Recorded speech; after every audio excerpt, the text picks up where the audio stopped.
Hello, everyone, and welcome back to another episode of Presley Mania.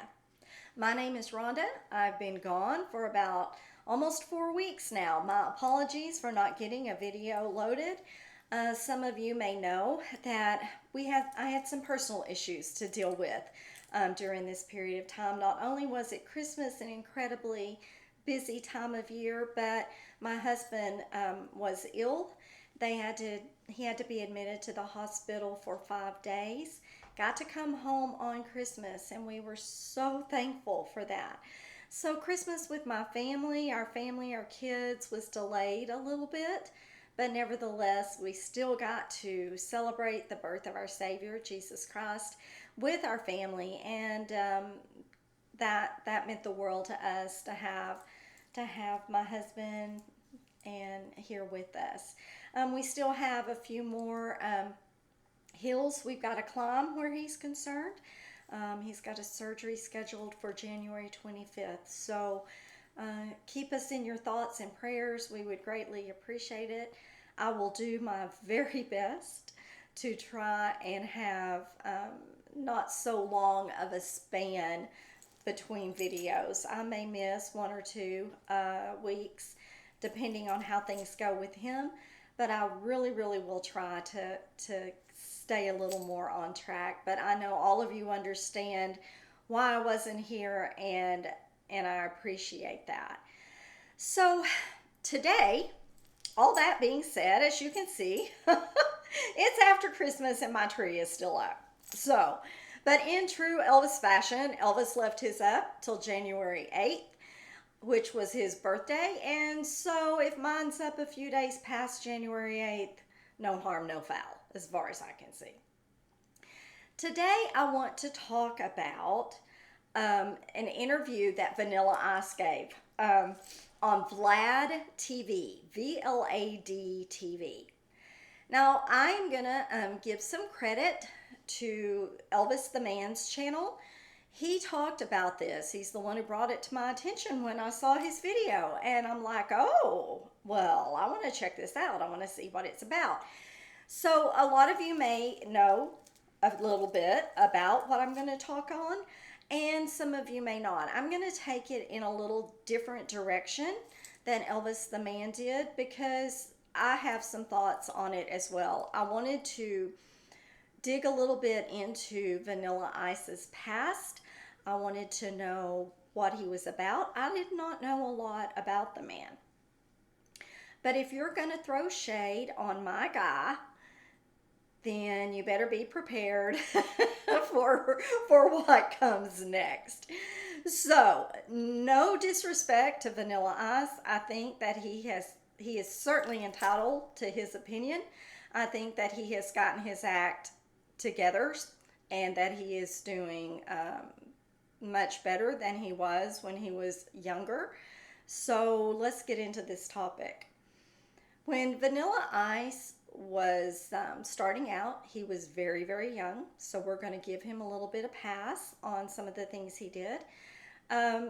He was inexperienced. He made some bad choices. So let's name a few of them. He used street drugs. He attempted suicide. When he got a little older, there was some abuse of his wife that was reported. And he's also kind of lied about where he came from.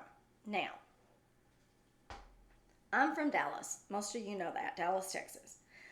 Vanilla Ice spent quite a bit of time in Dallas, Texas, and I think that he has embraced that now.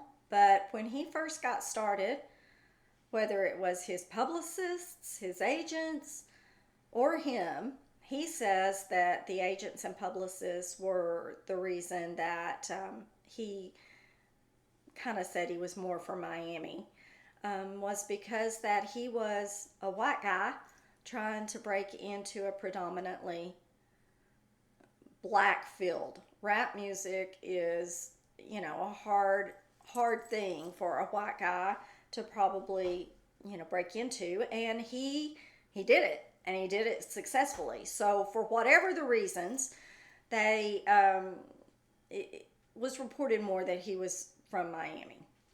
Did that make him look tough or something? I don't know. He said that he was from the streets. Well, he was from Farmers Branch, Texas, which back in the 90s was a predominantly middle class area. I am not going to say that the man did not have some street experience. Maybe he did. Maybe he did that I don't know about. All I can tell you is from all indications and being from the Dallas area that that doesn't seem to fit with the scenario of where he grew up and where he was from. Now there are some rough areas of Dallas, so who knows? Maybe he and some friends got into some stuff later. I don't know. But the whole point of bringing any of that up is I don't understand the lie. Okay? Elvis did not lie about where he was from. He had no reason to. I don't honestly see where anybody has a reason to lie about where they come from. You are what you are, right?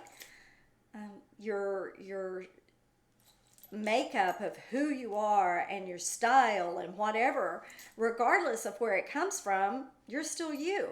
So why lie about it?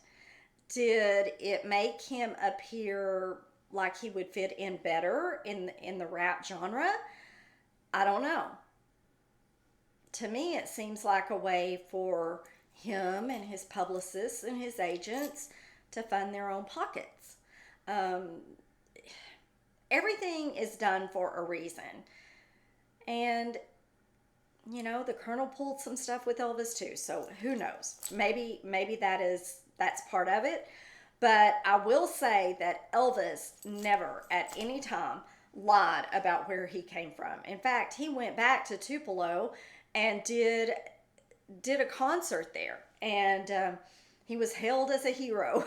So, you know, I honestly feel like that truth is always better than doing a lie, saying a lie. There's no reason. There's no reason for that. So that pulls into question a lot about him about Vanilla Ice from the very beginning. I also read many articles about Vanilla Ice while I was trying to come up with some kind of answer for why he would say what he said. You know, when he was about in 93, 94, I believe it was, somewhere, let me look exactly, from 1994 through 1996, Vanilla Ice's career kind of took a bit of a nosedive. And he was experimenting with different kinds of drugs. He was into ecstasy, cocaine, heroin. So I wanted to pull for you an article. This is what I found on Wikipedia that talks about him. It says, Ice began using ecstasy, cocaine, and heroin during periods of heavy drug use. Ice received many tattoos from artist acquaintances. According to Ice, he was in his binge days, and he didn't even realize how many tattoos he was getting.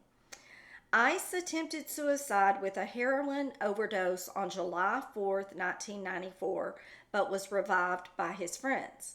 After being revived, Ice decided that it was time to change his lifestyle.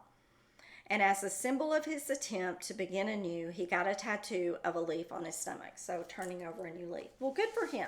I'm glad that he realized that that was not a good path to go down. But I guess if you're going to be compared to Elvis, and the whole thing that started this for me was the fact that he referred to Elvis as a weak man. A weak man. Okay, well, Elvis never tried to commit suicide when his career was on a downward spiral. When he was doing the movies, which he hated all of those movies, he didn't do anything like that. And correct me if I'm wrong, But cocaine, heroin, ecstasy is far different than using prescription drugs that were prescribed by a doctor. Okay, did Elvis abuse prescription drugs? Maybe he did, you know. A lot of people seem to believe that. But he had a prescription. He was given them, and he was not, he didn't overdose and commit suicide. So I'm sorry, to me, that's not even a comparison there. Okay, let's talk about, he accused Elvis of being weak because of Priscilla, that he was controlling and abusive of Priscilla. And he deducted all of this after watching the movie Priscilla. Okay, so number one, if you are going to take that opinion and base it off of one movie, something's wrong here. You need to dig deeper. Did he once ever go and talk to Linda Thompson, Ginger Alden, Dixie Locke, Anita Wood, and the list goes on, and Margaret? Has he asked their opinions if Elvis was abusive and controlling? No, he took it as gospel because Priscilla is Elvis's ex-wife. Whatever. I'm sorry. I think that you could go to more credible sources because we all know that a lot of her accounts have been put out there. They are not true. They are not true. So let's call it as we see it here, okay? Let's compare apples to apples. Okay, you're saying that Elvis was abusive and controlling. Let's talk about what happened to you, Vanilla Ice. Okay, you were arrested for abusing your wife. So let me go flip over here to another article that I found. And it says, in January of 2001, Van Winkle was arrested. Van Winkle is his real name, not his stage name. Van Winkle was arrested by police in Davie, Florida for assaulting Laura. That was his wife, or is his wife. According to the criminal complaint, Van Winkle and his wife argued as they drove on Interstate 595. Van Winkle admitted to pulling hair from her head to prevent her from jumping out of the truck's window. Okay, I'm going to stop right there. What was he doing to her that was making her want to jump out of the window to get away from him? I don't know. I'm just saying that doesn't sound good. So he pleaded guilty to charges of disorderly conduct 4 months later, and he was sentenced to probation and ordered to attend family therapy sessions.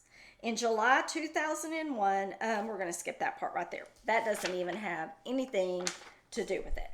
But then on April 10th, 2008, he was arrested again in Palm Beach County on a battery charge for allegedly kicking and hitting Laura.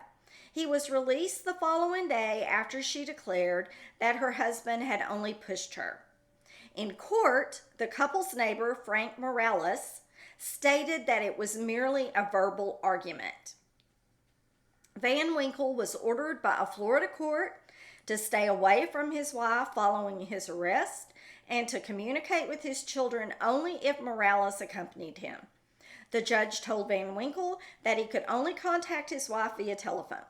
On April 29, 2008, Van Winkle's lawyers, Bradford Cohen and Joseph LaRusso, were able to get the case dropped after providing the state attorney with evidence that conflicted with what was originally reported. Okay, so they got it dropped. But obviously, there was something that was bad enough for the cops to be called. Did that happen to Elvis? Were the cops ever called in for something that he and Priscilla had going on? No, I don't think so. So you're going to call Elvis weak when this happened to you, I'm sorry. You need to take a look at yourself before you start throwing that kind of shade on someone. In my opinion, this is not right. And what concerns me the most about what he has said and in that interview, there may not be that many people who listen to it, but then again, there might be. I don't know if how big his following is, but my goodness, think of the damage that his statement could have. He sees Elvis as a weak man now. After watching the movie Priscilla. Well, I would just like to say, I hope that someone, or maybe he will see this video, will tell him the positive things about Elvis. That Elvis was not a weak man. That Elvis, the way Elvis is portrayed or wanting to be portrayed in the movie Priscilla is nothing compared to what he was. He was not as they portrayed him to be. You know, and I honestly believe that Sofia Coppola made that movie because she saw dollar signs. She saw dollar signs, excuse me. Well, it didn't do so well for her at the box office. It's kind of flopped. And I'm glad. But nevertheless, the damage has already been done. And here we are. And you've got people like Vanilla Ice, and who knows how many people have seen it and have deducted that Elvis was controlling, he was abusive. And even the scenes that they show for the movie trailers and stuff, they're not even put together in the correct segment orders. But the way that they have spliced them together makes it look like that he was awful, you know? And it does make him look like that he was some kind of monster. But y'all, that is not how it is. And that's not how it was. So I just wanted to go on record and talk about how I feel about what he had to say. I wanted to do a little bit of research. This isn't everything that I found, but I don't want to keep going on and on and on. But to me, if you're going to criticize somebody else and make yourself out to be equal to Elvis, Vanilla Ice even went on to say that he probably had more pressure to record a song than anyone, even Elvis. I don't believe that either. I don't think anyone can even begin to talk about the pressure that was on Elvis Presley until they walked in his shoes. And unfortunately, he is gone now. And he can't come and speak for his own defense. That's why there are people like me who want to stand up and say, whoa, stop. Whoa, stop. This is not the true story. Elvis was so much more than that stupid movie portrayed him to be. I'm so over it. I had hoped that 2024 would start off and that maybe we could have forgotten about all that. But y'all, apparently damage has been done. So we're going to do damage control. And we are going to fight the slander. We are going to talk about the good things of Elvis. And when people come out and say things like that, you better be prepared for us who are Elvis fans and who are content creators to come after you. Because you're not going to talk about and throw shade on our guy like that. Look at what's in your closet first. Maybe you want to think about that before you start bad-mouthing our guy, Elvis Presley. Anyway, I hope y'all have enjoyed what I had to say on this video. Maybe you learned a little something new. I hope you'll tune in again. Thank you all so much for watching. And remember, you only get one chance to live life. Enjoy every minute of it. Bye, everyone.